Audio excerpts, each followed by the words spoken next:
ಇದು ನಿನ್ನೆ ಆಕ್ಚುಲಿ ಪಹಲ್ಗಾಮ್ ಹೋಗೋದಿತ್ತು. ಮೊನ್ನೆ ನಮ್ಗೆ ನ್ಯೂಸ್ ಬಂತು ಪಹಲ್ಗಾಮ್ ಅಲ್ಲಿ ಹಿಂಗ್ ಆಗಿದೆ ಅನ್ಬಿಟ್ಟು. ನಾವ್ ಅವಾಗ ಗೋಲ್ಗಂಡ್ ಪಹಲ್ಗಾಮ್ಗೆ ಹೋಗೋದಿತ್ತಲ್ಲ ಕ್ಯಾನ್ಸಲ್ ಮಾಡ್ಕೊಂಡು ಈ ಕಡೆ ರಿಟರ್ನ್ ಬಂದ್ವಿ. ತುಂಬಾ ಭಯ ಆಯ್ತು ಅಲ್ಲೇ ಎಲ್ಲ ಇನ್ಸಿಡೆಂಟ್ ಎಲ್ಲ ನೋಡ್ಬಿಟ್ಟು. ನಾವು ಟೋಟಲ್ 24-25 ಜನ ಹೋಗಿದ್ವಿ. ಆದ್ರೆ ಬ್ಯಾಂಗ್ಳೂರಿಂದ 6 ಜನ, ಇನ್ನು ಉಳಿದವರೆಲ್ಲ ಪೂನಾಯಿಂದ ಬಂದಿದ್ರು.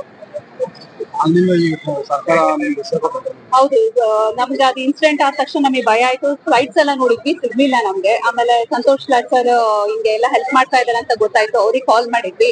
ಅವ್ರು ನಾವಿರೋ ಹೋಟೆಲ್ಗೆ ಬಂದ್ಬಿಟ್ಟು ಇಲ್ಲ ನಾನು ನಿಮ್ಮನ್ನೆಲ್ಲ ಕರ್ಕೊಂಡು ಹೋಗೋ ವ್ಯವಸ್ಥೆ ಮಾಡ್ತೀನಿ ಅನ್ಬಿಟ್ಟು ನಮ್ಗೆ ಇಲ್ಲಿ ಕರ್ಕೊಂಡು ಬಂದಿದ್ದಾರೆ.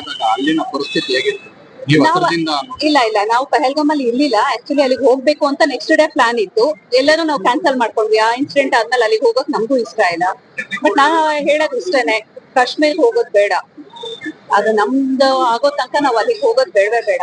ಅಲ್ಲಿ ಅಂತ ಅದೇನು ಇಲ್ಲ ಅಂತಾನೆ ಅಂತ ಹೇಳ್ತಾ ಇರೋದು. ನಾವು ಹೋಗಿ ತಪ್ಪು ಮಾಡಿದ್ವಿ ಅಂತ ನಮಗೆ ದೊಡ್ಡ ಎಕ್ಸ್ಪೀರಿಯನ್ಸ್ ಆಗಿದೆ. ಬೇಡ, ಯಾರು ಹೋಗ್ಬೇಡಿ ಅಷ್ಟೇ ಹೇಳ್ಕೊಳ್ಳೋದು. Thank you.